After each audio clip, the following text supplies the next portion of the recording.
Selamat datang kembali di channel Borneo Trader. Bagi Bapak Ibu dan teman-teman yang baru pertama kali menemukan channel Borneo Trader di YouTube, saya ucapkan selamat menonton dan selamat bergabung. Di video kali ini saya akan menganalisa saham-saham yang di-request oleh Bapak Ibu dan teman-teman di kolom komentar YouTube dan juga di grup Telegram Borneo Trader dan Instagram. Yang pertama akan saya analisa ada Antam, kedua RALS, ketiga INKP, keempat TKIM, kelima Jasa Marga, dan keenam INTP. Kita langsung saja ke saham pertama. Saham pertama ada Antam. Antam pada hari Senin kemarin ditutup naik 5,17% ke harga 1.525. Pada hari Jumat minggu lalu juga Antam naik cukup tinggi 3,94% dan Antam masih terus akumulasi asing. Kalau lihat broker semarinya biasa aja ya, tapi terlihat YP jualan di 1 juta juga nampung, jadi ya biasa aja. Kalau langsung saja kita ke teknikalnya. Secara teknikal Antam mudah di area pertengahannya. Kalau dilihat dari sini harusnya Antam aman selama di atas 1.400 ya. Maksimal penurunan Antam ya ke 1.355. Jadi apakah bisa spekulasi buy? Kalau Bapak Ibu mau resiko ya bisa buy di harga sini, tapi ini harga tanggung ya. Jadi disclaimer on, Bapak Ibu bisa buy di harga penutupan ya, cut lossnya di gapnya ini ya di 1.390, atau kalau mau lebih konfirmasi ya jual di bawah di 1.322 itu lebih aman ya. Kalau di 1.390 sampai 1.400 bisa ke trigger ya. Nah di sini ya bisa ke trigger, tapi jadi seperti itu.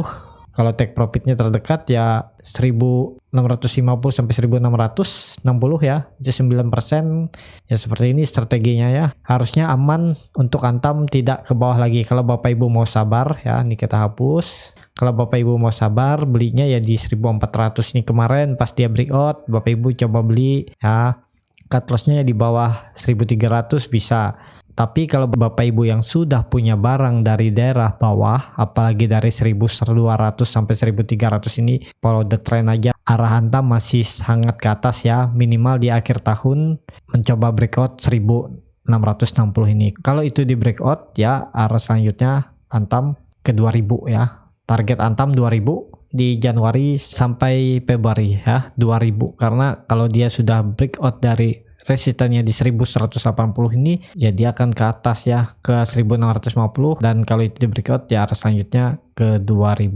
Ini kan bisa Bapak Ibu bisa lihat, ini dia mantul dari 1.370, dia mantul terus saya naik ke 2.000 ya, bisa seperti itu. Untuk yang penting dia breakout dulu dari 9.000, dari 1.660 ya. Volume Antam juga mulai signifikan, indikator MACD juga sangat tajam mengarah ke atas, bar chart di atas 0 juga terbentuk sangat tinggi ya. Potensi Antam masih ke atas ya. Target 2.000 tercapai di Januari atau Februari ya. Mungkin bisa lebih cepat, bisa. Harusnya Antam aman di area 1.350 ini ya. Jadi seperti itu untuk Antam. Kita langsung saja ke saham kedua. Saham kedua ada RALS. RALS pada hari Senin kemarin ditutup naik 1,97% ke harga 775, dan RALS ini masih terus dijual asing ya. Sudah 5 hari asing terus net sell saham RALS. Kita lihat JetB jualan hari ini di 37.000, tapi ditampung YP YC ya, masih aman lah ya. Walaupun JetB distribusi yang nampungnya juga besar-besar nih ya.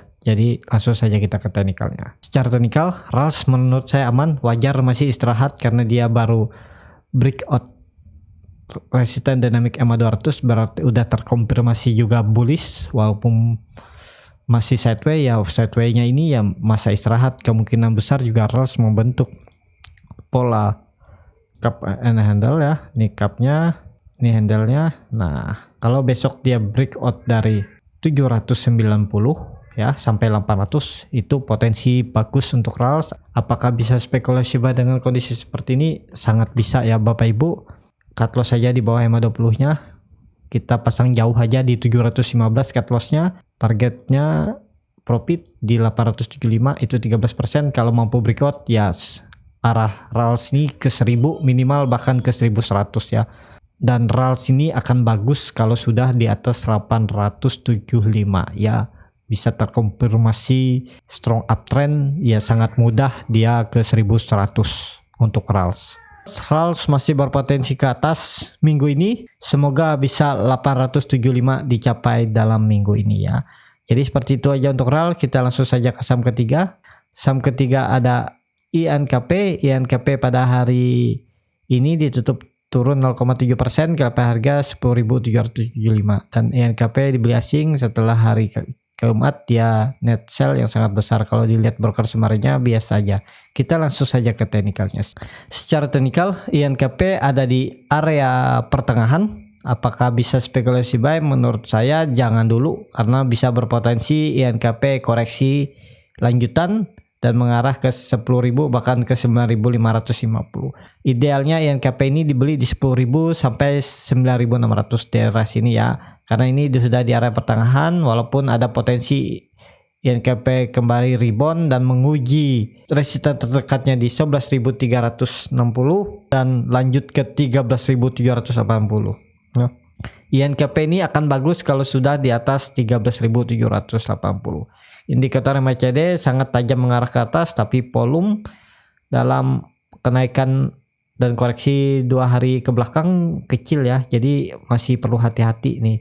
Apakah bisa spekulasi buy? Menurut saya wait and see dulu. Kalau Bapak Ibu mau buy ya sesuaikan trading plan-nya ya. Kalau saya mending buy on support atau buy on breakout. Dia nunggu di atas 11.400. Jadi seperti itu untuk INKP. Kita langsung saja ke saham keempat. Saham keempat ada TKIM. TKIM naik 6,73% ke harga 10.700 dan TKIM dibeli asing. Kalau lihat broker summary-nya terlihat BK net buy di 24.000, bisa dikatakan BK akumulasi karena BK tidak terdapat di top 10 seller dan KZ juga tidak terdapat di top 10 seller. Nah, beli di 9.400. Kita langsung saja ke teknikalnya. Secara teknikal TKIM menurut saya cukup bagus, masih berpotensi ke atas ya. Resisten terdekat di 11.000 ya. Kita pasang resisten terdekat di 11.000 tapi saya lebih suka resistennya itu di 12.300 ini ya. Kalau ini dihapus resisten 11.000-nya. Nah, kan terlihat dia sering tektokan di range sideways 9.170 supportnya dan range sideways-nya di 12.300. Jadi ini di harga pertengahan tapi kondisi TKIM ini strong uptrend ya. Harusnya juga TKIM mempertahankan supportnya di 9.180 ini ya. Jadi ini di pertengahan.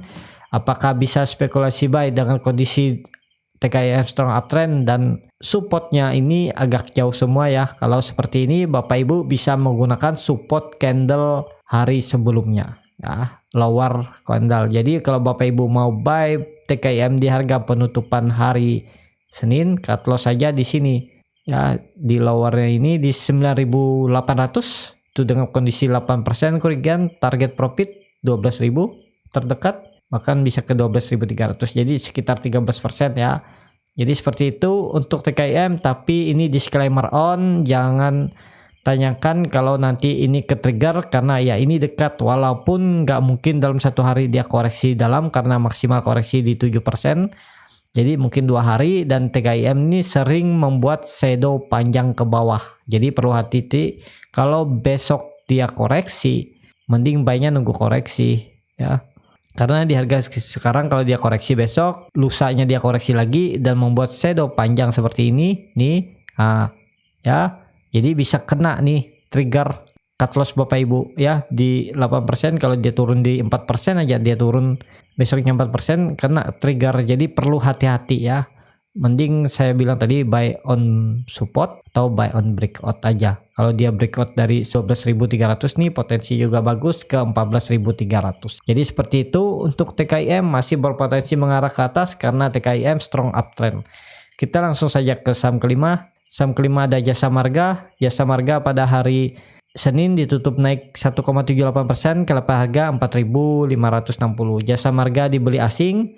Kalau lihat broker summary-nya RX beli di 13.000, RX tidak terdapat di top 10 seller. JP beli tapi juga terdapat. LG MS yang beli tidak terdapat di top 10 seller. Kita langsung saja ke teknikalnya.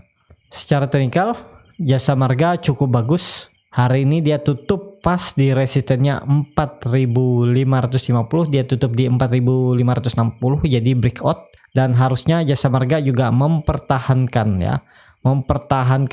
resistennya di 4.550. Potensi selanjutnya Jasa Marga seminggu ke depan arahnya ke 4.800 bahkan ke 5.000. Saya targetkan ya seminggu ke depan atau 2 minggu ke depan ya potensi besar lah Jasa Marga ke 5.000 ya. Karena Jasa Marga juga strong uptrend walaupun minornya ya. Kalau jangka menengahnya dia ini masih sideways, range sideways-nya ada di 3.000 sampai 4.500. Juga dia sudah turun ke 4.000, bahkan dia akan menguji lagi sekali lagi. Seharusnya momentum ini menjadikan Jasa Marga breakout ya, harusnya konfirmasi karena ini akhir tahun dan Januari juga biasanya saham-saham bagus. Jadi ini bisa spekulasi buy kalau Bapak Ibu mau. Cut loss-nya di 4.300 ya, sekitar 5,5%, target profit 5.000 ya, langsung 5.000 sekitar 10%. Jadi seperti ini strateginya untuk Jasa Marga, dan Jasa Marga ini akan lebih bagus kalau sudah di atas 5.000 ya. Potensi ke 5.600 bahkan ke 6.000. Target saya kalau breakout dari 5.000 dan terkonfirmasi 6.000 kita targetkan di Maret bisa tercapai. Jadi seperti itu aja. Indikator MACD juga mulai menyempit walaupun masih dead cross, tapi mulai melandai dan potensi golden cross kalau besok Jasa Marga melanjutkan kenaikan. Bar chart di bawah 0 juga makin tipis. Jadi seperti itu aja untuk Jasa Marga. Kita langsung saja ke saham terakhir. Saham terakhir ada INTP. INTP pada hari Senin ditutup di level harga 14.525, naik 0,69%. INTP dibeli asing. Kalau lihat broker semarinya biasa aja ya, bandar asing jual, bandar asing juga beli nih. Jadi langsung saja kita ke teknikalnya. Secara teknikal, INTP iya masih istirahat. Menurut saya ini wajar dan ini masih berpotensi INTP ke atas ya. Kalau dilihat dari kondisi ini bisa dikatakan double bottom, dan ini bisa dikatakan juga candlenya ya, nikapnya bisa juga seperti ini ya. Arah selanjutnya INTP kalau dari neckline-nya ini target 17.700 ini mudah untuk dicapai ya INTP. Jadi apakah bisa spekulasi buy dengan kondisi seperti ini ya? Bisa Bapak Ibu. Cut loss-nya di 13.700, itu sekitar 5% lebih.